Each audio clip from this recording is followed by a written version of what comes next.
No último jogo, o Bruno Henrique foi na zona mista e falou que teve uma conversa com você e pediu para ajudar o Flamengo numa posição que não fosse de 9.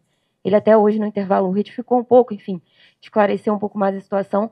Mas eu queria entender como é que foi essa conversa de vocês e por que você optou hoje por começar com o Bruno Henrique de mais centralizado, né? Mesmo tendo, por exemplo, o Juninho voltando para o banco, enfim, e entrou ali no final também. Obrigada. Bom, o Bruno, umas semanas atrás, falou para mim que ele se sentia mais confortável jogando em outra posição, mas que estaria à disposição sempre para ajudar no que eu precisasse. Mas, claro, tendo o Pedro disponível, optei por colocar o Bruno na posição que ele pediu, no caso, para que ele se sentia mais confortável. Mas sempre está na frente do interesse pessoal, o interesse da equipe, o que a equipe precisa. E hoje eu, na minha cabeça, entendi que a equipe precisava do Bruno Henrique de 9, e assim foi. Ele se colocou à total disposição. Hoje precisamos disso, precisamos do sacrifício dos jogadores para poder ajudar o Flamengo, ajudar a equipe.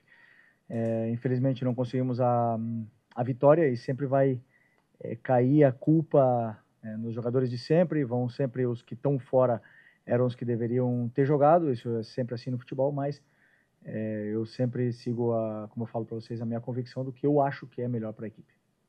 Felipe, boa noite. Gabriel Orfan, canal Paparazzo Rubro Negro e Revista Placar. Felipe, ainda falando sobre essa questão do ataque, o seu time cresceu muito de produção no segundo tempo, especialmente após as substituições. Você entrou com o Alaciano, no fim você acabou colocando o Juninho junto, e ambos tiveram uma boa atuação, ao menos do meu ponto de vista. Queria saber o quanto isso impacta na sua decisão de escolher o time para os próximos jogos, jogadores que entenderam que talvez fosse uma oportunidade de ouro para eles, e o Wallace, mesmo depois de toda a polêmica que teve recentemente, entrou muito bem, o Juninho, com pouca minutagem, também entrou muito bem, então o quanto isso influencia na sua decisão para as próximas partidas?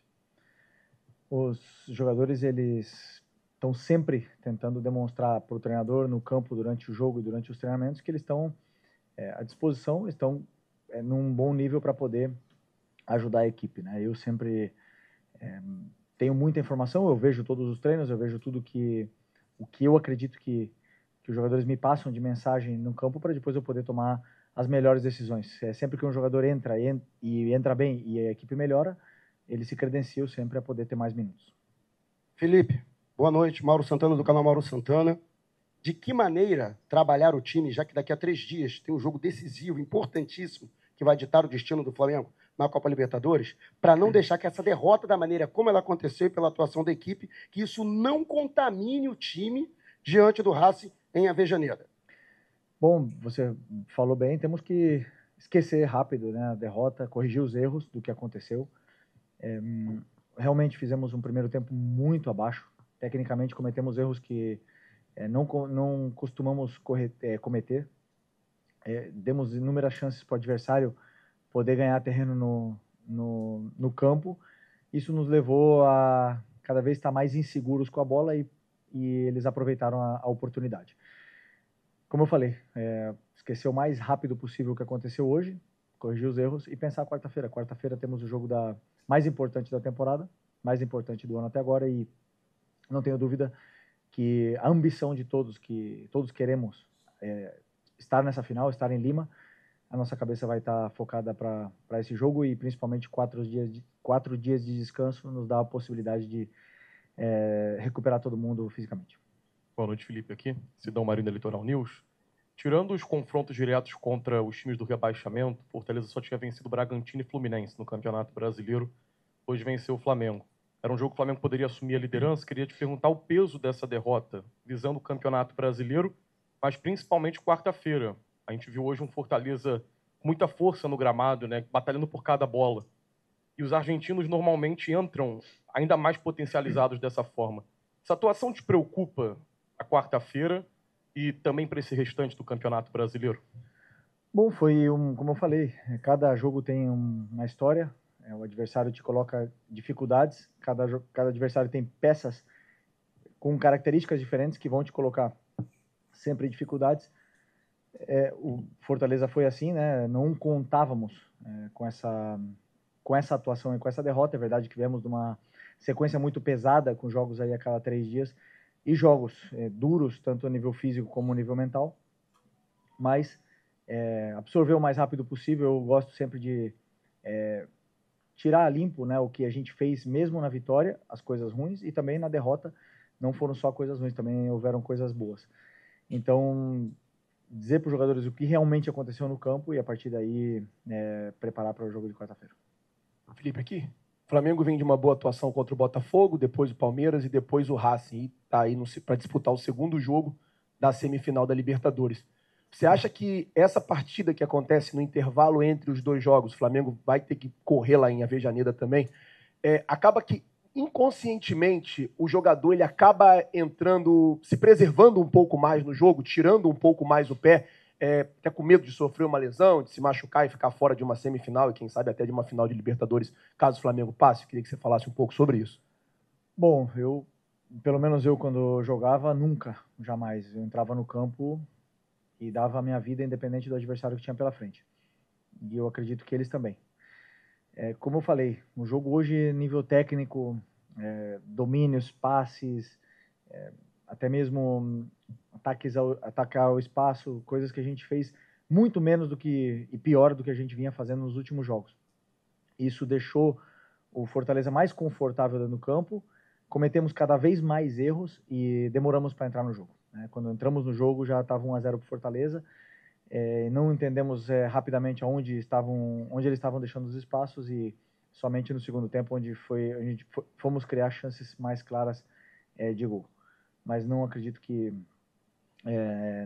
tenha sido por não colocar o pé, como você fala, senão simplesmente pelo contexto do jogo que aconteceu hoje. Felipe, aqui, ó. Luiz Eduardo Gomes, TVC Esporte Clube, prazer estar falando com você.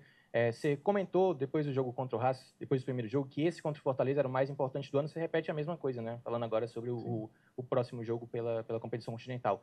Eu queria que você falasse um pouco sobre o aspecto físico, porque o Flamengo saiu atrás de um placar, não conseguiu pelo menos um empate. Eu queria saber o quanto que isso pode interferir para o duelo pela Libertadores, até porque o Racing não joga nesse final de semana, descansa até a próxima decisão. E se de alguma forma você foi surpreendido pelo Fortaleza na postura, ou realmente era isso que você esperava, marcação aguerrida, um time forte na marcação, que apostasse nos contra-ataques, se de alguma forma você foi surpreendido, pelo menos naquele início de jogo? Não, nenhuma surpresa, zero.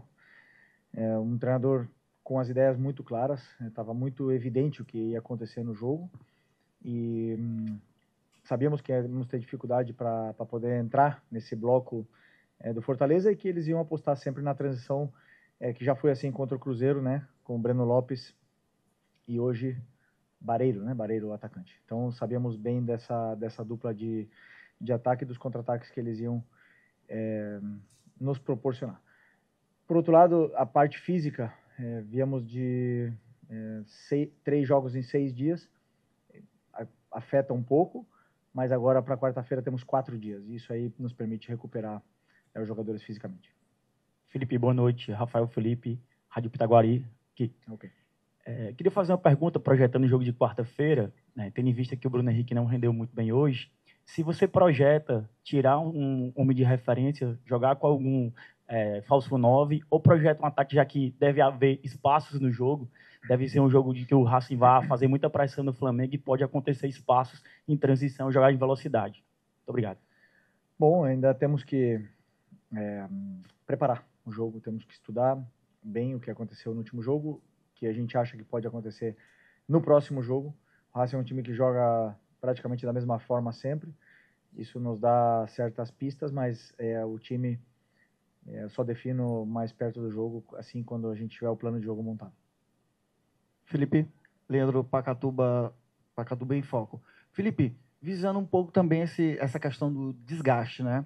Todo mundo pensava que você poderia vir com um time alternativo, poupando algumas peças que para a gente é o time titular do Flamengo para enfrentar o Racing. Contando também com esse desgaste de viagem, Rio de Janeiro, Fortaleza, Argentina, que vai ser praticamente assim.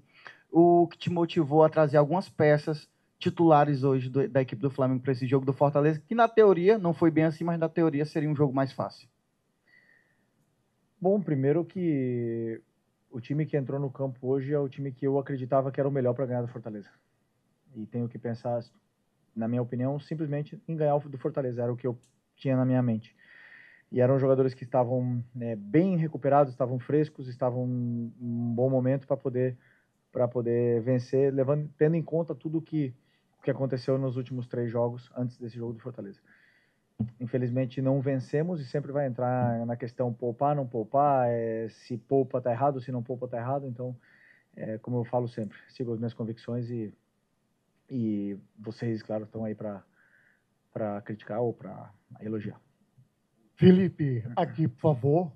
Toninho Vieira, estamos aqui com a nossa equipe do Portal Crajubá, Rádio São Francisco FM, do Crato, Tempo de Juazeiro. Permita-me abrir um parêntese para cumprimentar o Rodrigo. Há muito tempo que a gente não se vê. E eu gostaria de saber, pelas experiências que você fez durante essa partida, você colocou Plata, o Bruno Henrique, Juninho, o Alacian. Claro que você não vai adiantar agora, mas isso te ajudou a ter uma definição em relação de quem deve ser o 9 para o jogo decisivo diante do Racing? Todos eles já jogaram de 9. Todos eles que você citou. Bruno Henrique, Plata, Wallace, Juninho. Opções eu tenho. O jogo de hoje é um jogo totalmente diferente do que vai acontecer na próxima quarta-feira. Como eu falei, ainda vou estudar bem como vai ser o próximo jogo e a partir daí montarei o plano de jogo e os jogadores que vão jogar. Obrigado, boa noite, pessoal. Valeu.